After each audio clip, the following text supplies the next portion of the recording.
selanjutnya kita masuk pada materi keempat, yaitu turunan numerik. Nah, pada turunan numerik ini,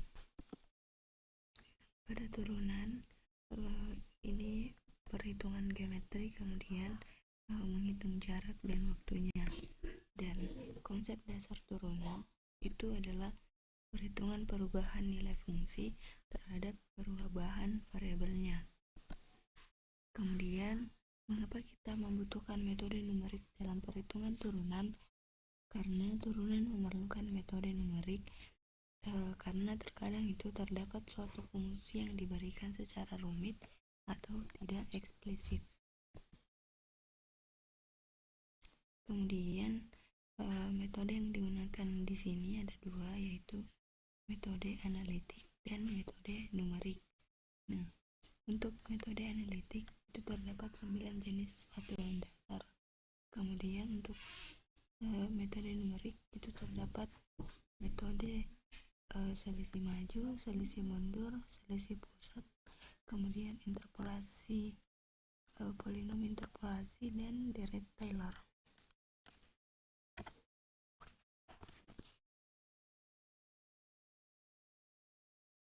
Nah, yang pertama di sini adalah deskripsi masalah dari turunan numerik. Nah, sebuah garis disebut sebagai garis singgung kurva jika garis tersebut hanya memiliki satu titik persekutuan garis singgung dengan kurva. Nah, karena garis singgung hanya memiliki satu titik persekutuan dengan kurva, maka untuk mendapatkan kemiringannya itu dapat didekati dengan garis lain yang gradiennya dapat ditentukan secara langsung. Kemudian pada deskripsi masalah di sini terdapat M sama dengan delta Y per delta X. Kemudian maka didapatkan M sama dengan Fx0 ditambah H dikurang Fx0 per H. Karena formula ini belum akurat, maka delta X-nya ini jangan terlalu besar, karena semakin besar delta X, maka errornya ini akan semakin besar. Jadi solusinya adalah kita buat delta X-nya ini sekecil mungkin sehingga diperoleh nilai sebagai berikut, yaitu delta Y per delta X sama dengan limit H menuju 0 Fx0 ditambah H dikurang Fx0 per H. Ini merupakan definisi dari turunan. Nah, kita langsung saja masuk kepada klasifikasi metode dari turunan numerik. Yang pertama, di sini kita membahas metode selisih maju. Nah, metode selisih maju ini merupakan metode yang mengadopsi secara langsung definisi turunan. Jadi, ini merupakan rumusan dari selisih maju. Adapun algoritma dari selisih maju yaitu definisikan fungsi fx yang akan dicari nilai turunannya. Kemudian definisikan fungsi turunan f aksen x sebenarnya atau nilai eksaknya. Kemudian masukkan nilai pendekatan awal, yaitu batas bawah A dan batas atas B dengan nilai step H. Kemudian tentukan jumlah N atau area. Lalu untuk X sama dengan A sampai dengan B,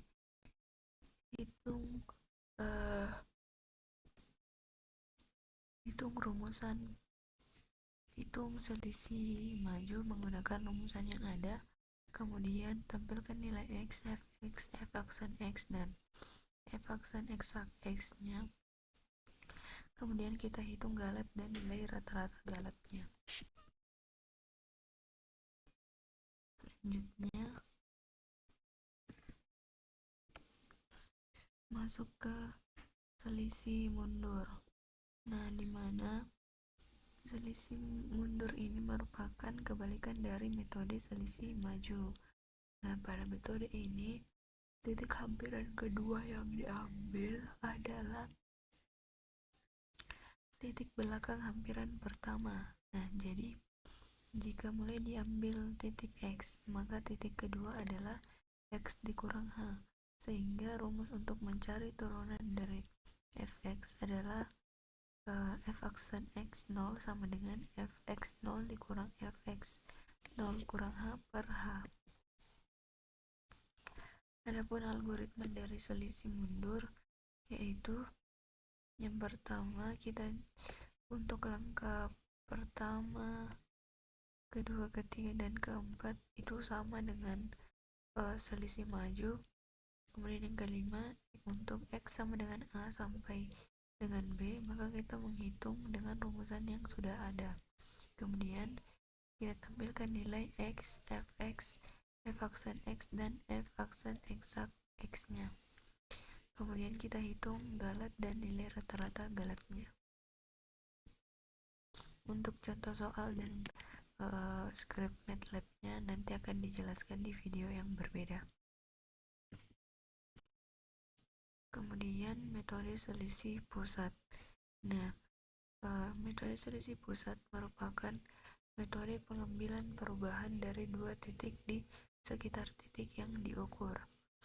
Metode selisih pusat atau tengahan ini adalah rata-rata dari dua selisih maju, yaitu rumus dari selisih maju pada titik X, H itu seperti ini. Kemudian selisih maju pada titik X yaitu seperti yang di bawah sini. Lalu maka rumus umum diferensial metode selisih pusat adalah f aksen 0 f aksen x0 sama dengan f aksen fx0 tambah h dikurang dengan fx0 dikurang h per 2h. Algoritmanya masih sama seperti selisih maju dan mundur tadi. Untuk hampir sama, hanya di sini rumusannya yang berbeda. Kemudian selanjutnya kita masuk ke turunan dengan Taylor. Nah, misalkan di sini diberikan titik-titik xi, fi, i sama dengan 0, 1, 2 sampai n, yang dalam hal ini adalah x ini sama dengan x0 ditambah ih, dan f nya adalah sama dengan fxi. Nah, deret Taylor fx di sekitar x0 rumusannya seperti ini yang berwarna biru. Kemudian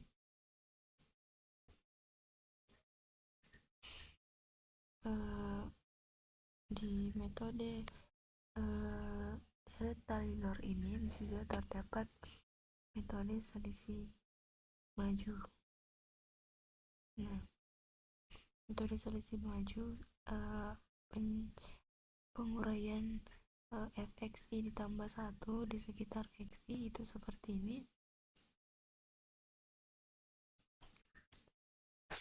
Kemudian untuk penguraian fxi dikurang 1 di sekitar xi pada selisih maju, pada selisih mundur juga seperti ini.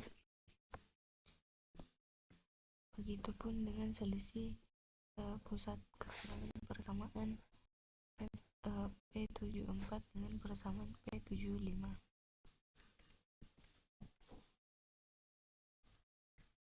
Nah, untuk rumusan kedua f double aksen x dengan bantuan pada metode selisih pusat,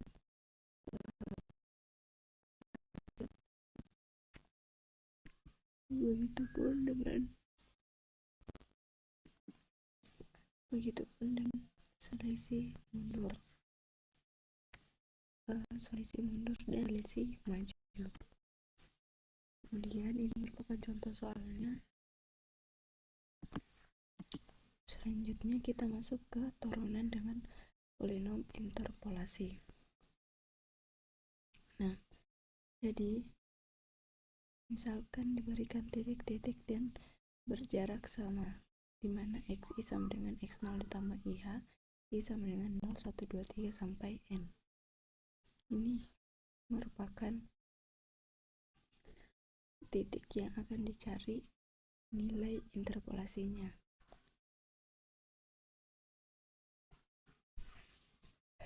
Jadi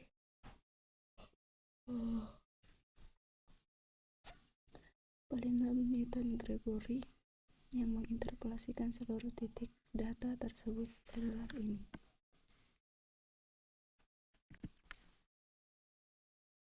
Nah, selanjutnya ada pun turunan pertama dari fx-nya seperti ini. Kemudian masuk ke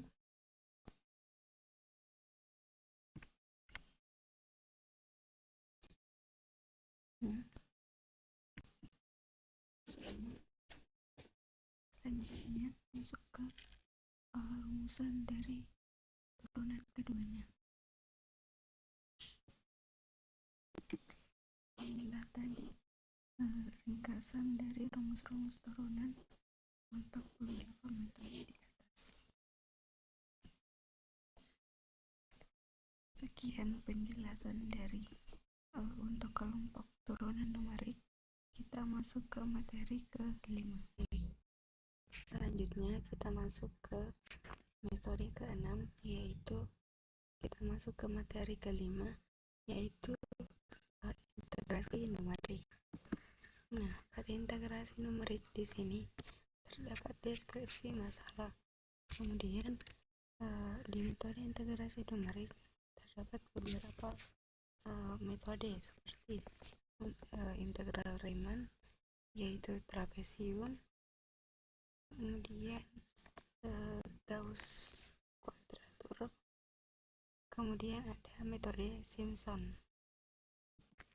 Nah, deskripsi masalah di sini, integral tentu secara umum merupakan luas daerah yang dibatasi oleh fungsi y sama dengan fx dan sumbu x dengan integral tak tentu.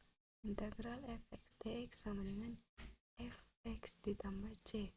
Kemudian integral tentu dari batas atasnya b, batas bawahnya adalah a. Fx dx sama dengan fb dikurang fa, dimana pada proses integrasi melakukan pengintegralan pada bagian-bagian kecil. Kemudian pengintegralan numerik ini merupakan metode yang digunakan untuk memperoleh jawaban hampiran atau aproksimasi dari pengintegralan yang tidak dapat diselesaikan secara analitik.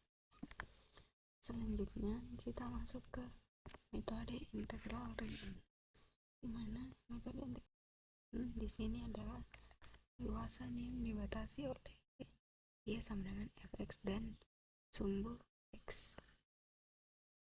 Berikut merupakan deskripsi masalahnya. Kemudian kita lanjut ke jenis-jenis dari integral Riemann, di mana integral Riemann di sini ada 3, Riemann kiri, Riemann kanan, dan Riemann tengah dengan rumusannya masing-masing yang sudah ada. Kemudian algoritma metode integral Riemann, di sini inputnya adalah a, b, fx, jumlah segmen. Kemudian outputnya adalah hasil integrasi.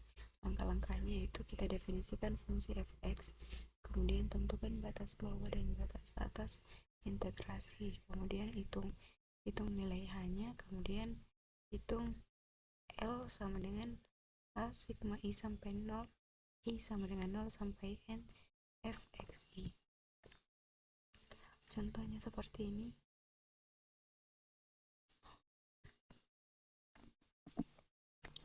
Selanjutnya kita masuk ke metode Gauss Quadrature, di mana metode Newton-Cotes Trapezium Simpson berdasarkan titik diskrit dengan batasan H sama, kemudian luas dihitung dari A sampai B, yang mengakibatkan error yang dihasilkan cukup besar. Kemudian metode Gauss Quadrature, nilai integrasi numeriknya cukup diperoleh dengan menghitung nilai fungsi f(x) pada sebuah titik tertentu. Misalnya, kita menggunakan kaidah trapezium untuk menghitung integral batas 1 dan min 1 f(x) dx. Daerah integrasi dalam selang min 1,1 dihampiri dengan sebuah trapezium yang luasnya adalah I. Kemudian persamaan A yang ini itu dapat ditulis sebagai berikut menjadi persamaan B dengan nilai A adalah min 1, B nya adalah 1, kemudian C1 C2 nya adalah 2/2 sama dengan 1. Nilai integrasi numerik cukup diperoleh dengan menghitung nilai fungsi f(x) pada beberapa titik tertentu.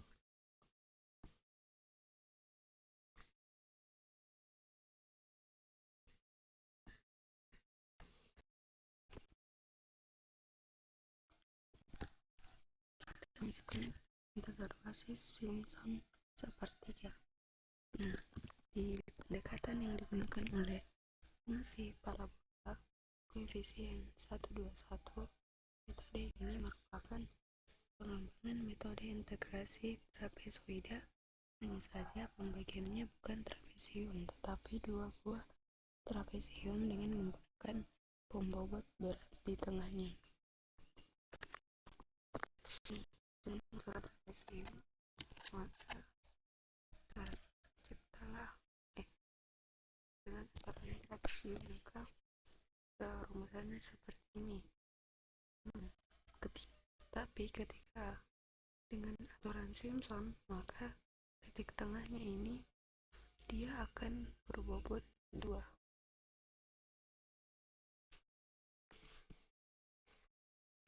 Kemudian selanjutnya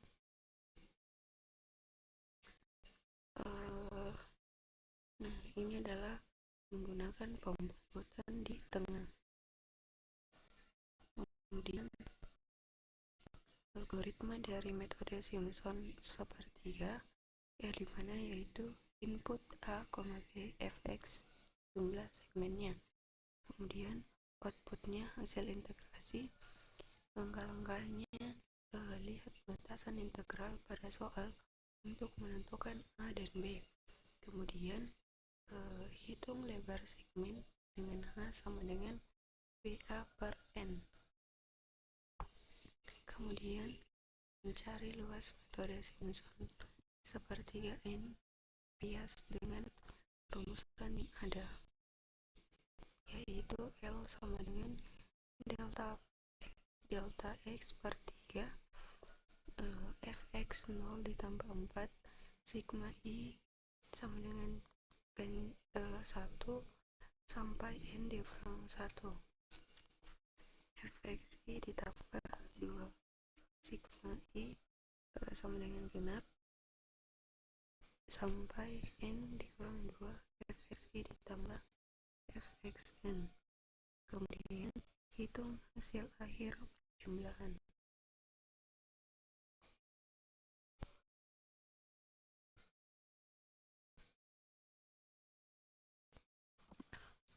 Baik, itulah tadi penjelasan dari integrasi numerik. Selanjutnya kita beralih ke materi terakhir. Nah, untuk materi terakhir adalah persamaan diferensial biasa, di mana pada persamaan diferensial biasa numerik nantinya akan dibahas terkait dengan deskripsi masalah PDB numerik, kemudian metode PDB numerik, di mana terdapat beberapa metode, yaitu metode Euler yang nantinya akan dibahas algoritmanya, kemudian implementasi metode Euler pada program MATLAB, kemudian PDB Heun, di mana nantinya akan dibahas pula algoritmanya dan bagaimana implementasi metode Heun pada program MATLAB. Kemudian metode Runge-Kutta, di mana ini terdapat orde 1, orde 2 sampai dengan orde 4. Kemudian bagaimana implementasi metode Runge-Kutta pada program MATLAB. Kemudian yang ketiga, di PDB biasa numerik ini akan dibahas pula bagaimana algoritma, kemudian contoh soal dan program MATLAB-nya. Nah, PDB atau persamaan diferensial biasa adalah persamaan diferensial yang hanya mempunyai satu peubah bebas, di mana peubah bebas biasanya disimbolkan dengan X. Nah, suatu persamaan diferensial biasa orde n dapat ditulis dalam bentuk fx y aksen y double aksen sampai dengan yn sama dengan 0. Nah, derajat dari sebuah persamaan diferensial adalah pangkat dari turunan tertinggi pada persamaan diferensial tersebut. Sedangkan orde pada PD menyatakan turunan tertinggi pada persamaan diferensial tersebut. Nah, sebagai contoh persamaan berikut adalah persamaan diferensial biasa atau PDB, di mana di sini merupakan PD orde 1 derajat 1 yang pertama sampai ketiga merupakan PDB orde 1 derajat 1, kemudian 4 itu adalah PD orde 2 derajat 1, PD orde 2 derajat 4. Nah, peubah bebasnya adalah X, sedangkan peubah tarikatnya adalah Y yang merupakan fungsi dari X sebagai berdasarkan turunan tertinggi yang terdapat di dalam persamaannya. PDB ini dapat lagi dikelompokkan menurut ordenya, yaitu yang pertama PDB orde 1 adalah PDB yang turunan tertingginya adalah turunan pertama. Kemudian yang kedua adalah PDB orde 2, yaitu PDB yang turunan tertingginya adalah turunan kedua. Kemudian yang ketiga PDB orde 3, yaitu PDB yang turunan tertingginya adalah turunan ketiga, dan seterusnya untuk PDB dengan orde yang lebih tinggi. PDB orde 2 ke atas dinamakan juga dengan PDB orde lanjut. Kemudian untuk PDB ada yang namanya PDB homogen dan PDB non homogen. Nah, PDB homogen itu ruas kirinya itu merupakan variabel terikat, sedangkan ruas kanannya merupakan 0. Kemudian untuk PDB non homogen, ruas kirinya adalah variabel terikat dan ruas kanannya adalah konstanta atau variabel bebas. Selain PDB homogen dan non homogen, ada pula PDB linear dan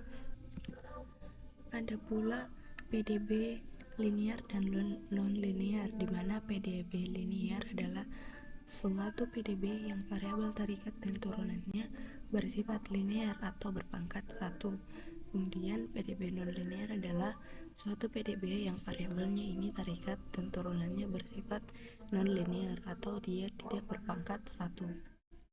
Nah, seperti contoh yang ada di sini, untuk nomor 1 dan 2 merupakan PDB linear karena dia berpangkat 1. Kemudian untuk 3, 4, dan 5 dia merupakan PDB non linear karena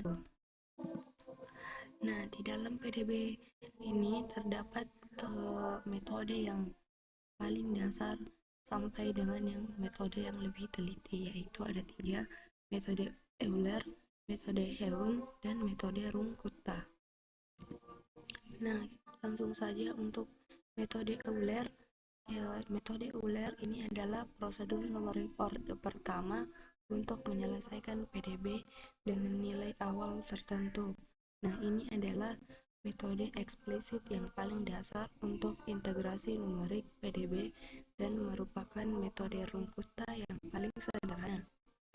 Kemudian metode Euler ini biasanya dikenal dengan metode hampiran paling sederhana untuk menyelesaikan masalah nilai awal. Akan tetapi, metode ini memiliki nilai error yang cukup besar dibandingkan dengan metode-metode yang lain.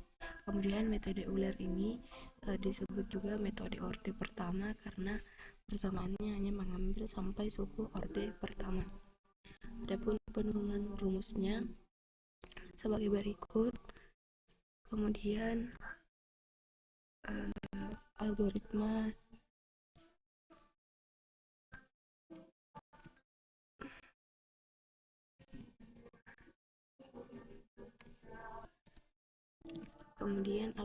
dari metode Euler ini adalah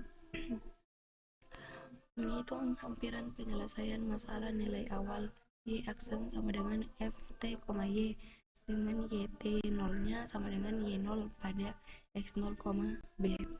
Kemudian input t0, b, y0 dan fungsi f-nya. Kemudian output tk, yk.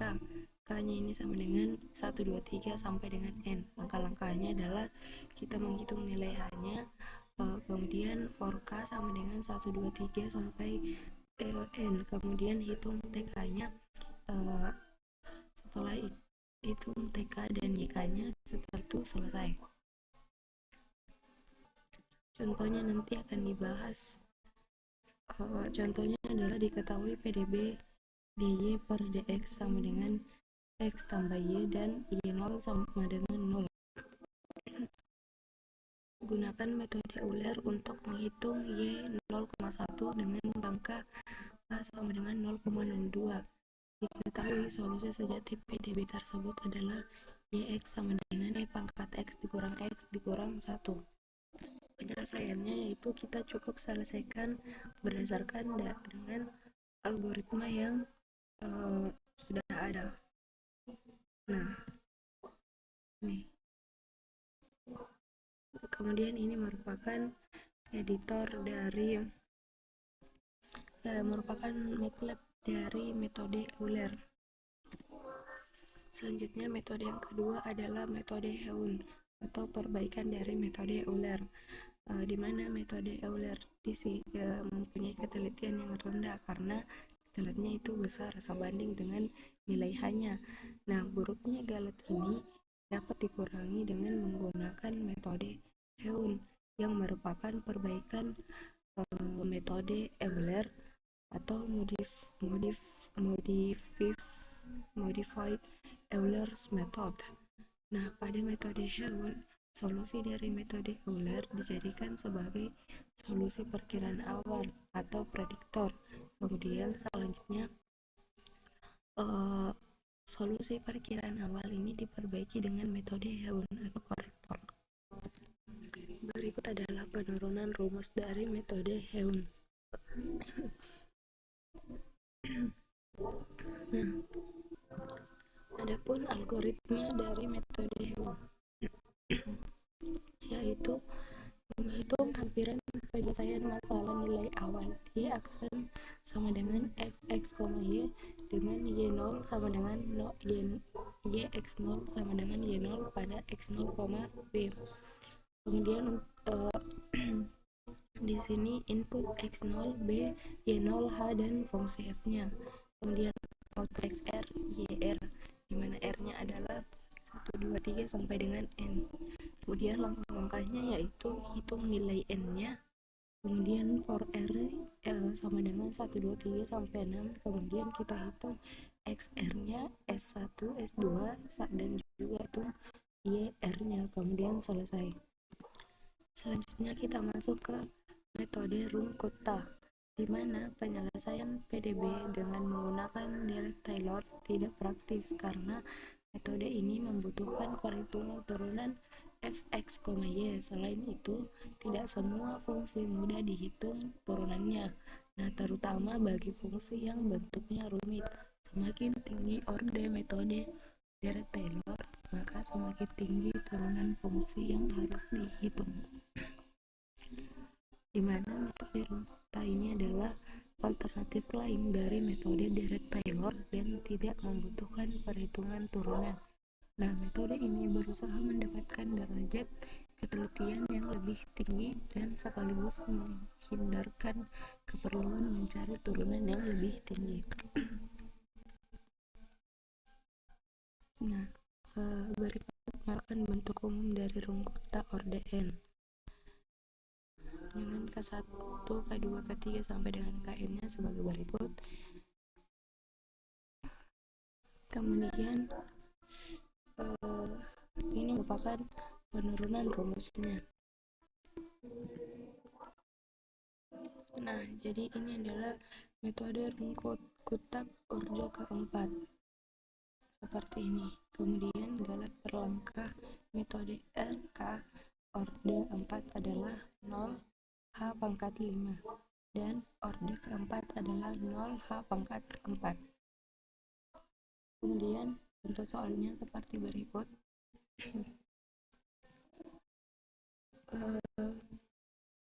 Contoh soalnya ini dikerjakan sampai dengan iterasi 10.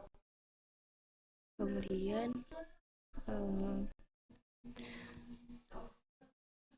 dengan memperoleh galatnya sebanyak 0,00000003. Kemudian ini merupakan skrip dari program MATLAB-nya. Ini merupakan penyelesaian dari menggunakan Excel. Kemudian